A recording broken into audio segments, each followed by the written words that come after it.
So Laser is the Leonardo Art Science Evening Rendezvous, so thank you very much for making it out on a winter's night. And I'm really excited to present this talk named Time's Strange Tissue, and the collaborative work of our panel here, Sue Jowsey on the far side, and Len Gillman and Andrew Denton. So I'm just going to, I should say who I am too. I'm Janine, Randerson, and the three of us, Sue, Andrew and me, are from the School of Art and Design. And Len is a researcher in biogeography, and at the moment his primary work is in the drone lab at AUT. So also to introduce Sue, she's a multimedia artist and founding member of the F4 Collective, and she's currently working on her PhD as well in some of the areas that we'll stray into over the course of this talk. Mm-hmm. And Andrew Denton is a media artist, working with SAS cinema and video installation, as well as historical avant-garde film. And he works predominantly with the subject of ecological emergency. So before I start, I just want to say a couple of thank yous to the Leonardo network first. This is being live streamed to Leonardo, hence the hooked upness of us. So when we get to the questions at the end, if you could speak into the microphone with your question, and that will go out to the international audience as well.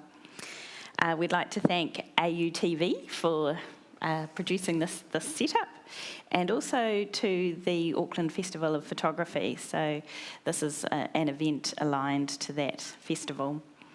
Also, thank you to Antarctic New Zealand and the Antarctic Heritage Trust. So I'm just going to open with a question that asks how your collaborative team started working together, and what kind of process that led you to this point of this production of this exhibition.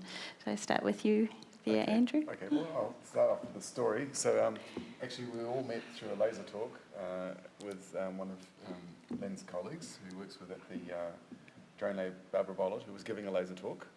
And then she introduced us, and we started to talk about how the potential of artists and designers and scientists who are working, potentially might work together, because that's partly what the laser talks are there for, is to help communicate those potentials and help build networks.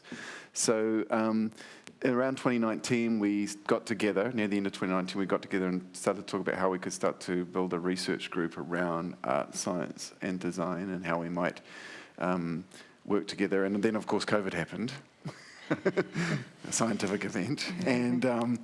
And so then things kind of tapered off during that period of time as we were just sort of managing it. And then near the end of last year, the Auckland Photography Festival put out this call for projects around isolation.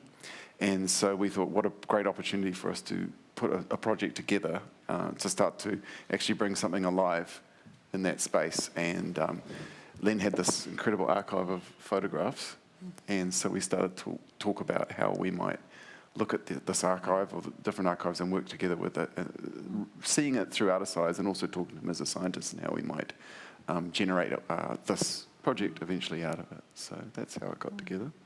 And you have both got some other parts to add to that, I'm sure.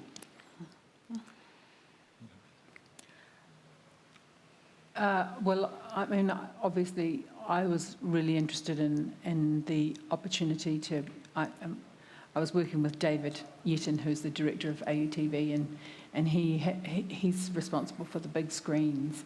And I saw the big screens as a fantastic opportunity for research outputs in terms of just showing what research was happening within the university. And it just seemed like a really good opportunity to sort of, because I already work in a photographic genre, to actually try collaboration with new people, and to work slightly differently to how I would normally work. I would not normally work in this kind of format. And to work with something that was generated entirely outside of my art practice, so not something really I mean, I guess the images they come from a very big library. And would you say, Andrew, is that 10,000 images or something like that in the library?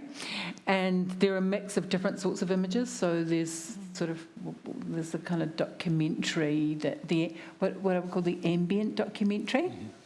And then there's the drone footage. And it was an opportunity to work with something outside of art, which is totally generated through kind of an internal conversation, with something that was created for a totally different purpose, and then to see what was in the work, or how the work would actually speak to us as artists. But also, it was a really nice opportunity to understand Antarctica a little bit more through Len's eyes. Yeah. And Lena, do you want to keep talking to that question, or I was going to ask, because you're working in forest ecology and the deserts of Namibia and also in Antarctica, and what brings you as a biogeographer or forest ecologist to Antarctica to start with, to make this library?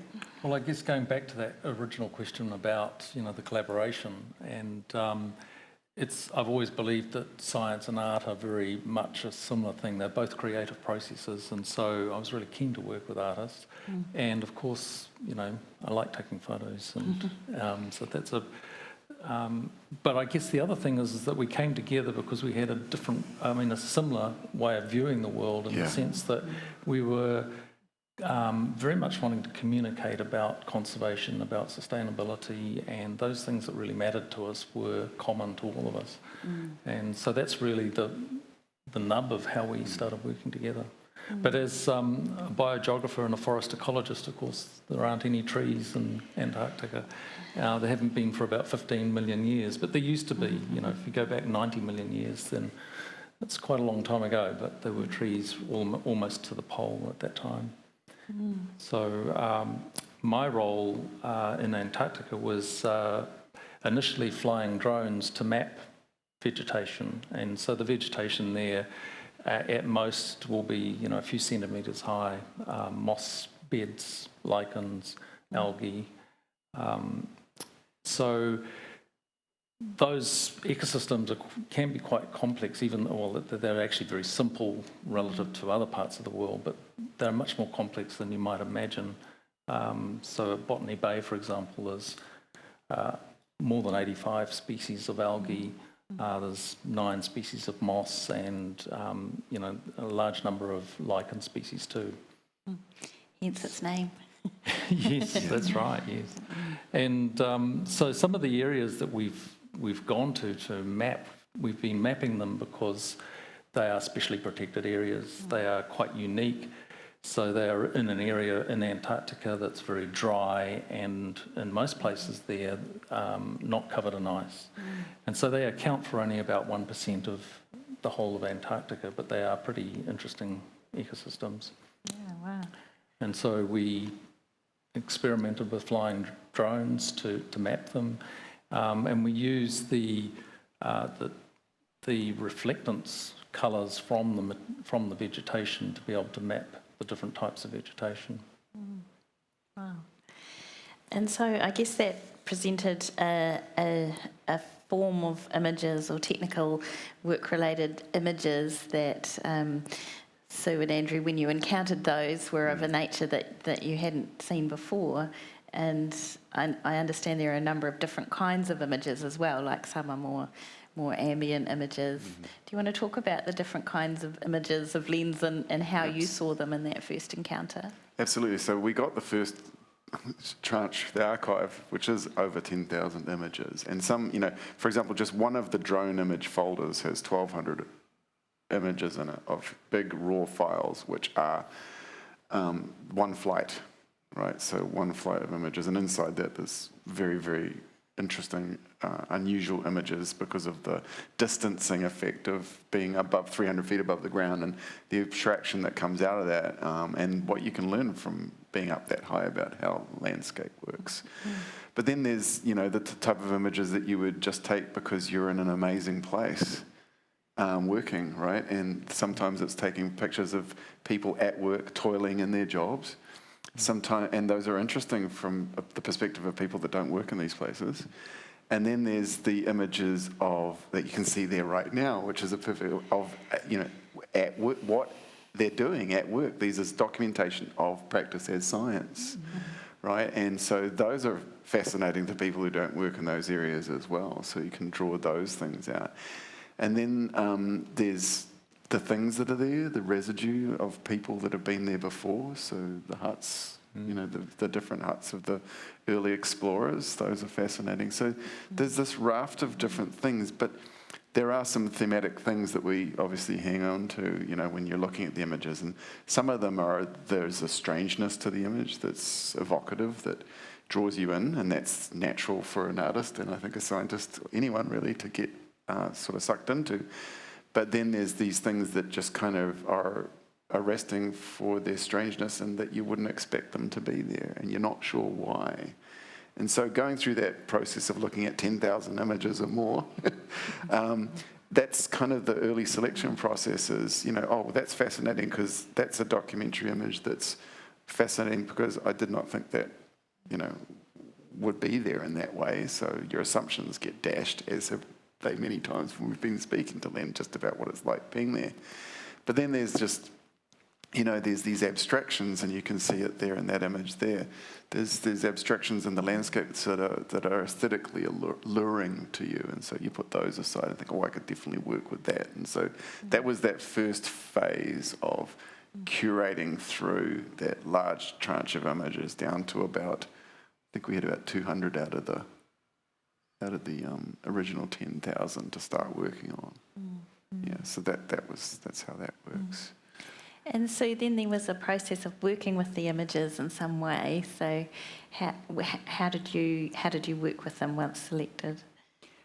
I think that, and whilst Andrew and I talked about the images and he did the sort of first, what I call the first curatorial cut, thankfully, we wouldn't have had any exhibition because I'd still be in the archive.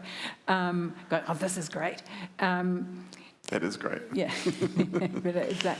So Andrew very kindly did the first cut, and we really quickly realised that there was a lot of different sorts of images that one exhibition would never cover. And I think it was interesting because Andrew and I come from different art backgrounds, different art practices. I went for totally abstract, devoid of human life. Like this one? Like this one. Yeah, I mean, and there are many images like this. So I was particularly interested in landscapes, quite big kind of vista, open landscapes. I didn't do a lot of editing, whereas I think your interest was more cinematic, and you were more prepared to work with wildlife and helicopters and people, and so there's a kind of a nice balance because I never would have chosen to work with those sorts of images. And we always knew that what we would do would have a mixed in would be documentary images that were, though they had been slightly tidied up by Andrew, that they were nevertheless, like this image now, just fairly straight images that were documentary. But the amazing thing between the slippage between the documentary and the altered images is sometimes you don't know that you're looking at a documentary image. It's so strange. And that, I think, was one of the nice kind of things that came out of it, is that the documentary images were as alluring to us as the images that we sort of selected to work with. Yeah. I mean, the images in the hut, and maybe Len, you want to talk a little bit about the huts, the Discovery hut and Scott's hut. I mean, they're entirely time capsules, sort of unaltered because of the actual atmosphere that's there. So is an image like this coloured, or this is the technical image? This is the... Oh, I can speak to this one. Okay. I can speak to this one. So I'm really interested in the things that are already in an image that are invisible, that you can draw out their visibility. So one of the techniques that I use is I look for colour that's already there. Now, I may draw that out and enhance it and pull it out, but any of the images that I've worked on, there is no colour that's in the image that doesn't already exist in the image in of itself. For example, this one now, it's a drone image. If you look at the original of that, you're like, it looks like a flat piece of sandpaper. But there's so much data sitting inside of that image and richness and colour that when you just tweak around the levels of that data, you can start to see things you otherwise would never see. But I always believe it's true to the actual what's already living there. Yeah. Right. So that's how I work with colour in terms of that type of image. Yeah. And Len, I'm wondering, with one like the sandpaper to this beautifully rich coloured palette that we saw then, was that helpful for you, that process, to draw out different kinds of things in the image? Or? It's in a scientific sense, it's actually thrown up another opportunity, because one of the things we use is a multispectral camera on the drones, which focuses in on different spectral bands, and we use that for identifying the species, separating the species. And we use a handheld hyperspectral image maker, which will produce a graph of all of the spectral graph of the light that's being reflected off particular vegetation. And so it's quite interesting to see Andrew pulling out colours that we can't see, and it's a similar sort of process to what we're trying to do in science, to be able to identify the different species. So there's an opportunity there for us to go down another little bit of explore and see what we can do in terms of Andrew's ability to bring out these colours in terms of identifying different species. Yeah. And Sue, maybe just talking to what you discovered about Antarctica, and perhaps in relation to the theme of isolation as well, in terms of working with Len, and I mean, even for me to understand that there is so much botanical life in this place that we often characterise as a completely white landscape. Must have been really exciting. I think one of the really interesting things was, because of where obviously the research was being undertaken in Botany Bay, it's really a desert more than a white landscape, and that really was like, where's the white landscape? And so that seeing the rocks and seeing these big expanses of rock without or with very little snow on them, particularly taken with the drone images. So the image that was showing before when Andrew was talking was, it's a drone image, so you can't tell whether you're close or you're far away. It's a highly textured, but in actual fact you're 300 feet up and you're looking down on actually a very large expanse of area. And so this shift between what one expects of Antarctica in terms of a totally sort of snow and ice-covered landscape, and this landscape that's actually, despite it being quite a small area, it's still large. Yeah. Quite, I mean, visually arid, but incredibly detailed. So I mean, I think for me it was that the sort of the slippage between the strangeness and the familiarity that was really interesting. It was really interested to I mean, personally, because I'm interested in rocks, but to see the way the rocks were inhabited in the landscape and the ice, and the way that you were categorising things, and of course the kind of the visual details of just trying to work in a place that is so extreme an environment, and you can see that anxiety in some of the images. Why is the door open? Yeah, why is the door open? Backing up. Because he's backing up. Just going back to that thing about the desert, though, the thing is, it is a desert, and for plants, mosses, for example, which rely on a lot of moisture to be able to survive, it's quite interesting because you're surrounded in this dry environment with rocks, but then you've got glacial melt, and so you've got these little trickles of water coming off a glacier and then going down over platforms of rock, and then on all these platforms there's these beautiful moss forests. And so in this huge desert, this dry barren place, you've got all this moss and lichens and stuff.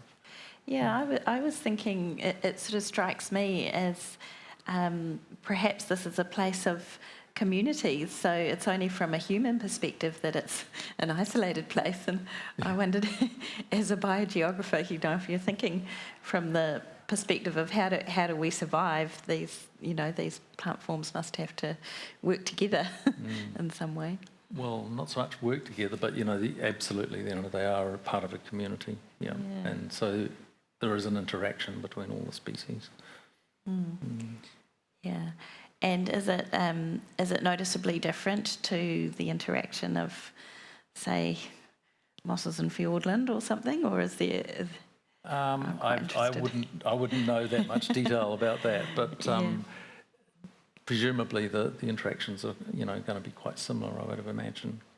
And you have the same sort of relationships. One of the studies we did was looking at microbes in soil, and we've looked at sort of patterns across the earth in terms of water availability and productivity and species diversity. They're all sort of related to each other, and then you go into the soils in Antarctica where it's really dry and follow a decreasing amount of moisture as you go away from a melt, a stream where there's a bit of meltwater, and as it gets drier the diversity drops off in the microbes in the soil. So you have that same sort of pattern in such a microscopic level. Wow. That you have it at a grander scale across the earth. Yeah. Yeah, so I wanted to come to a question just to thinking about isolation and thinking about the politics of climate change, and I know that's something that all of you are involved through your respective fields in terms of an activism and a desire to bring the issues and hold them into people's consciousness in some way, and what are the best strategies to do this. And in my research, I've come across a writer, a visual culture theorist, Nicholas Mirzoff, and he argues that the imagery of polar bears or the remote places in the poles for people's everyday who live in cities might kind of detach us from the reality of the climate and make us think, oh, climate change is happening over there, there's melting icebergs and glaciers, but I'm here, I'm kind of safe in my home. What do you think about that in terms of what is the role of bringing imagery of the effects of climate change into our urban large screens? Well, I think he's right. I think that people are detached, but it doesn't help to just ignore that. I think you still have to keep on trying and producing images of these places that are under threat is really important, because nothing else will. I mean, it is the thing that's going to hopefully give people the momentum to change. There's a lot of behaviour change that's needed. Yeah. So that having it here, we'll have our students walking past that large screen, will sort of bring about at least this consciousness of this is a place where things are happening. I think that people have to value something to protect it, so they have to actually know about it before they can value it. And so it's a series of steps that people really need to make. And if they don't know about it, it's not going to be protected. No, I agree. I mean, you're right. What brought us together was this shared ethics around climate emergency, climate change, and it's fundamentally what we talk about in the realm of what we're working. So, of course, we're curious as artists and scientists, how might we use science as a communication tool through art to address this, right? So I completely agree with that position for a couple of reasons. One, I mean, when we mythologize nature, we treat it differently. So, the polar bear is the classic example, let's save the polar bear, but we forget about everything else. It's a beautiful aestheticized image in a particular way. It's got a particular semiotics. But it's no different than the sort of breathlessness of the PowerPoint documentary of Al Gore, or the Climate Change by Numbers BBC documentary, where you create these quite urgent narratives that people almost don't engage with. Like, there's the image of the polar bear. Okay, I'll give some money to a charity. The climate change documentary, I've watched it, so I've done something. Right, so but with so there's always that challenge, right? So when you're working with these types of images and you're working to try and engage with climate change, we come back to that notion of the strangeness that we're talking about. Is what we were drawn into with the images, and I think what Len was drawn into with the images he was photographing, are things you don't normally associate or see. Of course you see ice, but how might you show ice strangely? It's a familiar thing. How do you alter your experience of it such that it becomes more of a affect, a physiological connection with it, and it stays with you? And so what Len was saying, you have to care about something. Well, when we're emotionally connected to an image or a piece of music or a sound or an object, a teapot, doesn't matter what it is, we give it value. And these are resting images, either because of the strangeness of their subject or because what's been done to them, I tend to think may linger longer and then may be more sticky, and therefore give people more pause to think about what they're doing and where they are. So that's... You've talked about the poetic emotional register as well. So how does that... Do you think that plays out, or... Well, I think it does. But. Yeah, I do think it does. I think that thing around when you look at an image and you try to find meaning within it, or sound, and as artists we tend to want to physiologically, through the connection of the object, create an affect through that transaction that happens when we see something that makes us feel something. And so obviously when we look from my perspective, and I'm sure Sue will speak to this one, I'm looking at the images that Len's taken, I'm like going, what is going on? What is happening here? And if there's something strange in it, I'm connected to it. And there's something poetic in the strange, in the uncanny. I mean, Morton talks about it too, but there's that sort of, making the familiar unfamiliar has a poetic resonance to it.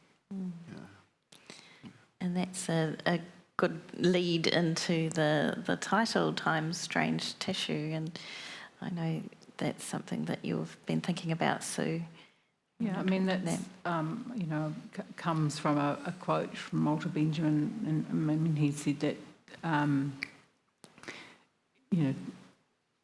time, the strange tissue of space and time, but also in relation to distance and the sort of the unique nature of distance, where something may be near or far. And I think with this body of work, the other thing about, the title aura, or the notion of aura that was really underpinning the ideas that Andrew and I were working with, was that, aura is this atmosphere or an emanation, sort of a bodily, an emanation from our body, not a human body, but just an emanatory body. Or an energy field, and when you look at the work that the original images before we even started, they spoke in that way, and I think what we did was really just pick up on that aura, and push it around a little bit in order to speak to that strange tissue, but I think whilst. Yes, I agree that there is an estrangement that happens when you bring the polar bear into your living room. I maybe take a slightly different view in that I think that if the polar bear never inhabits the living room, then we don't, our children, young people never connect to the narrative of the polar bear. And I'm really interested in giving voice to the environment rather than always having our own voice. And I think that art is quite capable of pulling back from the edge of something and actually going, where is the voice in this? Where is the voice in this landscape? And that's what sort of picking up on that notion of aura does, is it raises that tension, that brings the voice to the fore. And I think that this kind of evident where you can't tell, as I said before, the difference sometimes between what is a documentary image, what is there, captured in pixels, and what we've done. And so I think that kind of one of the things we didn't talk about was the scale of things, you know, and this kind of massiveness of everything, which you don't really get in cities. So urban, the sort of urban environment, there's maybe the massiveness of a skyscraper or something, but there's no vistas. And this is just a landscape filled with these vast breathing fields and mountains and atmosphere. So very, very, the sense of aura is immense. And I'm sure, Len, when you're there, it's bodily permeating. But the other thing that I was really interested is when, without knowing it,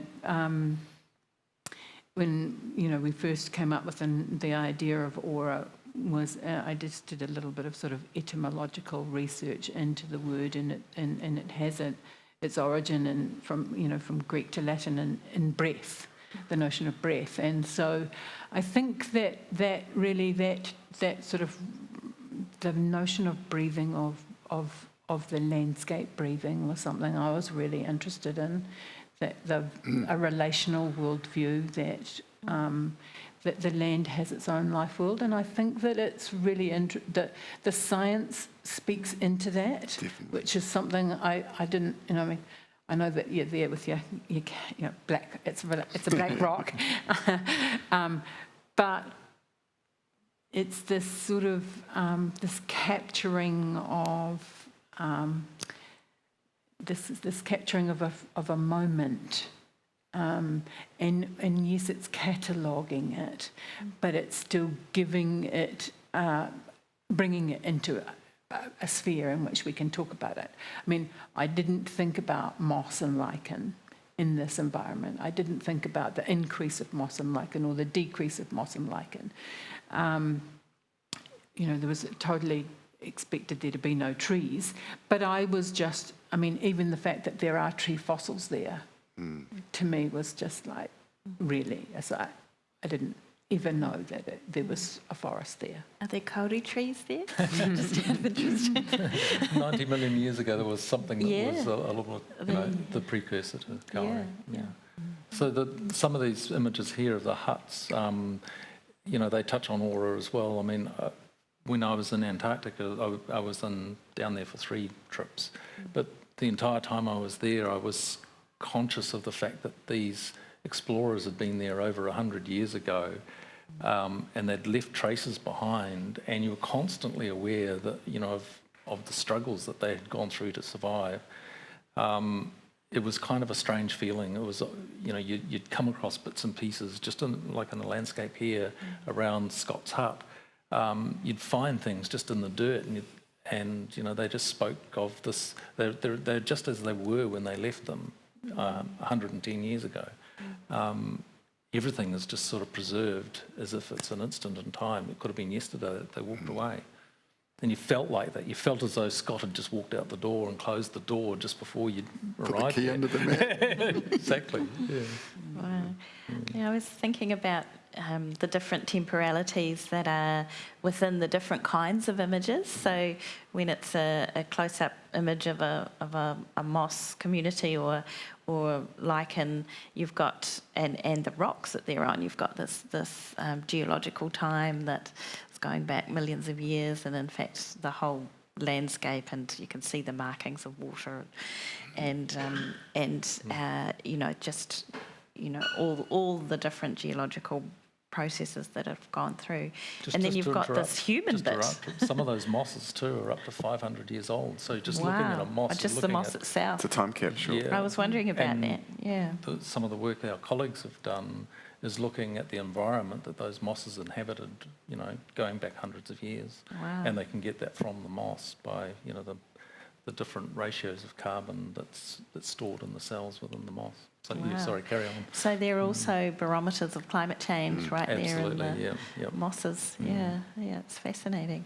And, you're more, all of you are more able to talk about the different kinds of temporalities that are within the images as well, but also in how you've presented them, I guess, too. Each image is up for a particular amount of time, and you've made some decisions around the pace of the narrative as well, or is it a narrative or not, or is it specifically not a narrative? Well, I think it's hard. I think it's hard not to everybody brings a narrative to everything that they see, I think. So I think that's part of our human discourse. But I mean, the temporality of the images, when you look at the place, you see time scale complexity at in your face, right? Like the glaciers are moving at a different speed. The moss is growing at a different speed. When you work there, you have to work at a different speed. And this is one of the reasons I'm interested in the photos of the people working there, because we're just talking about it with Len and Sue before. There's a toil involved in just being there. Everything's meticulous. It's hard work. It's a difficult environment. You can't do things quickly. So there's a whole bunch of stuff around time that's different, and being there from our conversations with Len, just talking about that. And so I think the images in of themselves speak to that. And you have these incredibly long days too, I guess. All day long, right? 24-hour days. And it's hard to stop work sometimes, It can be 2 o'clock in the morning and you're still going because the sun's still up there, and so there's nothing to turn, nothing to switch you off. Yeah.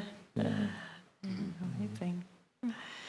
Great. Well, I think we're getting closer to being able to go and view the imagery on the giant screen.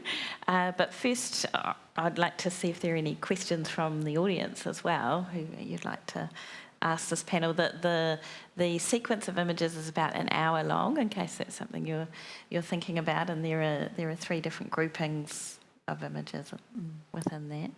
Yeah. Yes. I need to bring the mic over to you.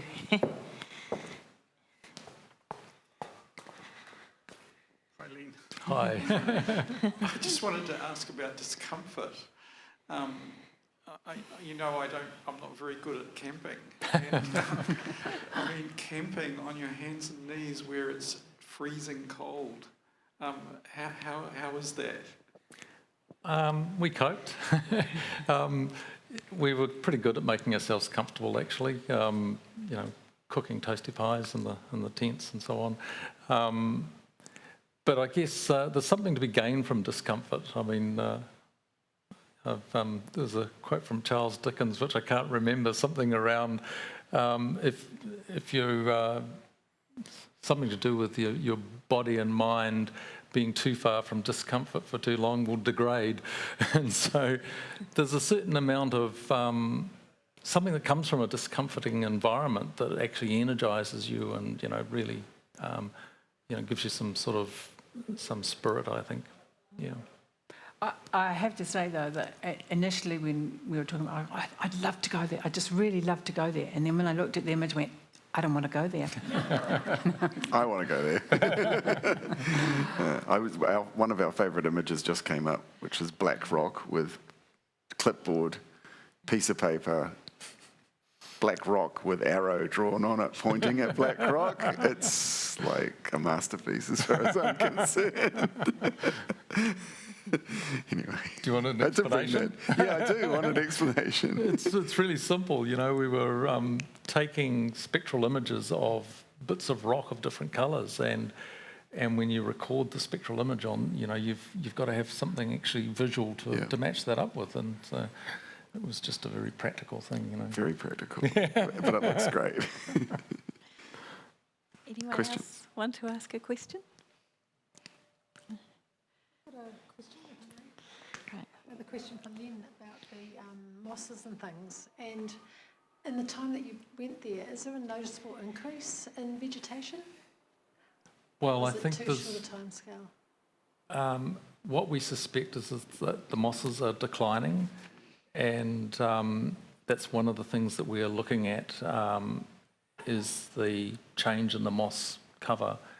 And previous surveys are not detailed enough to really tell us exactly what has happened, but it looks as though there are mosses that are dying, and that's probably because the glaciers that are feeding it, that provide the meltwater, have shrunk.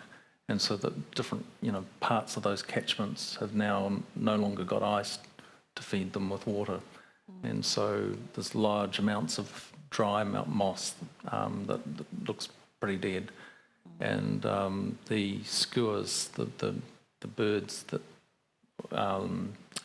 breed on Botany Bay in particular, will sort of pick away at the dead dry moss and scatter it around. So it is a worry that it is an environment that might be declining. And of course that comes back to climate change. I wondered if there are other species that are actually thriving with the warmer conditions, or there's places of revegetation as well. Yes, but that could be seen as a problem. If you've got new species coming in, it's pretty difficult for species to get there. Unless people bring them in. Yeah. Is the problem with the urgency, like back to time, like through the many millions of years that you've been talking about in terms of conversation, we've got hotter and colder, but it's the kind of speed at which absolutely this is happening that you would be starting to notice. And what matters to us is what can happen in our lifetime, in our children's lifetime. And so these massive changes that are occurring really rapidly, they are a big problem. And we don't have millions of years for evolution to do its job and to do the adaptation. To produce more species again. Okay. Do you want to introduce yourself, Barbara? Hi, Barbara. I have a question from Australia, from a colleague who works with us in Antarctica. And she is listening to this online right now. And she has sent a question for Len. And the question is, can you tell us a bit about the Nosy Skewers?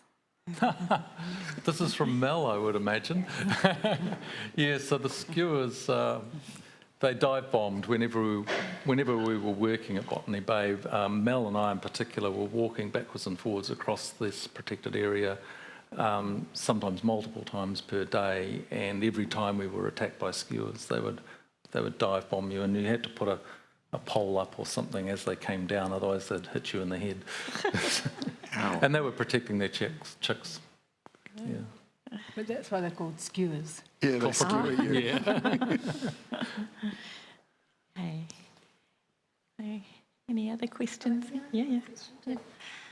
So this question is to the artists, really. How do you trust your audience to get the climate change message or narrative from the images? And we haven't been into the exhibition yet, so we don't know what the text is, but were you tempted, or is there any kind of temptation to add some kind of text or juxtaposing images or anything to hammer the message home, the climate change narrative that goes with it, or do you trust your audience to sit back and experience that? I think it's a really big debate going on at the moment, particularly driven by young people who feel that there's a bit, like that the sense of impending doom has a huge psychological impact on their sense of future. And with having children myself, I think that, we have these conversations all the time, like how do you do you want to be, and don't say those things, and what hope is there? So I think whilst it's an incredibly important conversation for us, yes, there is an element of trust, but I'm more interested, rather than going, this is the statement I'm making with this work, is can I make you curious about this place? Can I make you ask questions? Can I make you stop and think? And if that happens for even one person, if one person wants to go online and look up something, or go, I didn't know that existed, or it isn't that way, a question comes out of it, to me that's the most valuable, rather than going, and we're really worried about the climate emergency. Of course we are, but we're not going to say it in that way. So I think for me it is more an implied, and yeah, I think that notion of trust is a really nice way of saying, yeah, I trust that you will be curious or be interested enough to stop and think. But we're talking about it now, so that's part of the communication, it's part of the process. Absolutely. I'll just add to that. So I agree with that. I think there's plenty of agencies out there telling us off around climate change. We've got plenty of information from The Guardian. We've got plenty of stuff going on. I think that most people, unless you're reasonably fringe, agree that it's happening. And so we don't have to do that work any longer. So it's more around when you connect with an audience and you trust them to have an encounter with the work about a place and space and hope that they care about it, you recalibrate their experience of it such they see it, feel it, think it differently. It means they can be a little bit differently when they're thinking about it. And so in many ways that's, I think, what most artists are doing, is getting, and designers as well, is getting you to maybe slightly reshape the way you see or feel things such that you can then think it differently, and that's, I think there are some images in there that are explicit because they're just the images that are there anyway, to that end, Yeah, as soon as we saw the seal carcass, with I'm not sure what it was, might have been a leopard seal. But those things that become part of understanding that there is change. Yeah. Any other questions here? Are there any questions online there? No? No. Okay. All right. Okay, well, just to finish, I'd like to thank our three panellists very much, and that was a fabulous insight into this extreme environment, into Botany Bay, and also into how a collaboration works. So, thank you very much. Thank you, Janine. Thank you.